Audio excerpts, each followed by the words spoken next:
चेहरे पर झुर्रियों का पड़ना बुढ़ापा देर से आने की ठोस निशानी है। आंखों का पीला पड़ जाना बीमारी आने की अलामत है। आंखों का सुर्ख पड़ जाना घर में दौलत की कमी की अलामत है। टांगों पर ज्यादा बालों का होना असल मर्द की ठोस अलामत है। जिस औरत की टांगों पर घने बाल हों उसकी पहली औलाद बेटा होती है।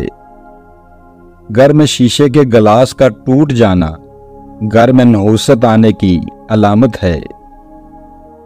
आंखों के गिर्द हल्के पड़ जाना जल्द उम्र डलने की निशानी है। घर में मकड़ियों का जाला बनाना घर में असेब और जिन्नात आने की अलामत है। जिस घर में घोड़ा होता है उस घर में कभी दुख नहीं आते हैं। जिस घर में पालतू बिल्लियां होती हैं उस घर का रिज़्क कभी तंग नहीं होता है। तेज बारिश की वजह से मेहमानों का घर पर रुक जाना जल्द बड़ा खजाना या लॉटरी निकलने की अलामत है। सर पर दाने निकल आना यादाश्त के कमजोर होने की अलामत है। जिस घर में बतख होती है उस घर में लड़ाई बहुत ही कम होती है। उस घर में हमेशा सुकून रहता है जिस घर में पालतू मोर होते हैं। जिस औरत या मर्द का माथा बड़ा हो उसका दिमाग भी बड़ा होता है।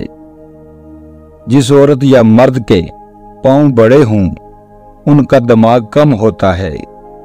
जिस औरत या मर्द के दांतों में फासला होता है वो खुशकिस्मत होते हैं। जिनकी आंखें ज्यादा स्याह होती हैं उनका दिल मोम की तरह नरम होता है। भूरी रंग वाली आंखों वाले मर्द और औरतें ज्यादातर धोखेबाज होते हैं। पांव पर सूजन आ जाए तो गुर्दों में पथरी की निशानी है। जिसकी आंखें बुझी बुझी सी होती हैं उनके हिस्से में सिर्फ गम ही लिखे होते हैं। जिन मर्दों के सर के पीछे वाले बाल जल्दी गिर जाएं उनकी बेनाई जल्द कमजोर पड़ जाती है। घर में बतख के अंडे के छिलके लटकाने से घर में जादू का असर नहीं होता है। नमाज के दौरान छींक का आ जाना दौलत आने की निशानी है।